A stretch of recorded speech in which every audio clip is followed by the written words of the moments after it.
एक तू सच्चा तेरा नाम सच्चा। अनंत पृष्ठ 1121। सतपुरुष बाबा फुलसंदे वाले कहते हैं, हे परमेश्वर, तुम्हारा नाम मेरी आत्मा में गूंजता है। उस गूंज को सुनकर आकाश से देवता उतरकर मेरे साथ हो जाते हैं।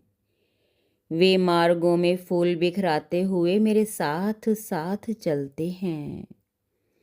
सतपुरुष बाबा फुलसंदे वाले कहते हैं, हे देवपुत्रों, कोई मनुष्य कहे मैं दुखी हूँ तो जान लो उसका पाप ही उस पर प्रहार कर रहा है। जैसे दुर्वासा ऋषि ने द्रौपदी से कह दिया, मैं शिष्यों सहित भोजन करूँगा। उसके मन में पाप था, वह पांडवों को नष्ट करना चाहता था। श्री कृष्ण ने चावल का दाना पात्र में से खा लिया।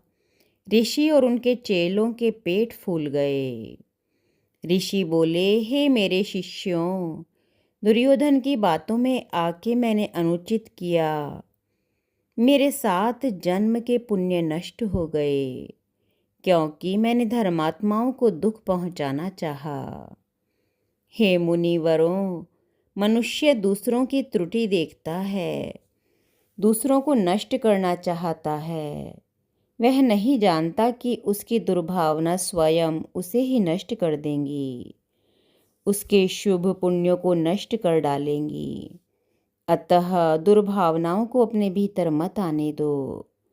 दुर्भावनाएं ही विनाश का बीज हैं। एक सत्यवादी आदमी था, उसने कपड़े का व्यापार शुरू किया। कपड़े का एक बुचका वह दूसरे व्यापारी को बेचने गया। बुचका उसकी दुकान में धर दिया और कहा, कुछ दिनों में आकर ले जाऊंगा। वह चला गया। अगले ही दिन उस व्यापारी की दुकान में आग लग गई। बहुत सारा सामान जल गया। वह बुचका दूसरे कमरे में रखा था, इसलिए वो ना जला। वह सत्यवादी उस व्यापारी के पास गया और बोला, अब मेरा कपड़ा दे दो, मुझे बेचना है। व्यापारी बोला, वो कपड़ा तो आग में जल गया। सत्यवादी ने कहा, तू झूठ बोलता है, मेरा कपड़ा जला नहीं। व्यापारी झूठ ही बोलता रहा। दोनों राजा के पास चले गए। राजा भी झूठ सच का निर्णय ना कर सका। तब सत्यवादी ने अपने तन पर पहने हुए कपड़े उतारे और बोला, मेरे कपड़े को अग्नि नहीं जला सकती।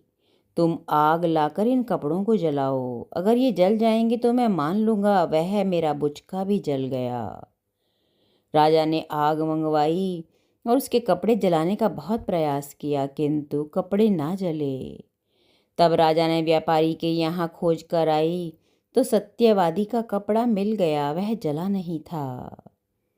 असत्य ना बोलो, किसी का अपमान ना करो, अंट शंट बकवाद ना करो, अकेले ही भोजन ना करो, अकेले ही अपने सुख की कामना ना करो, अजनबी को भी अपना प्राचीन मित्र ही समझो। एक तू सच्चा तेरा नाम सच्चा।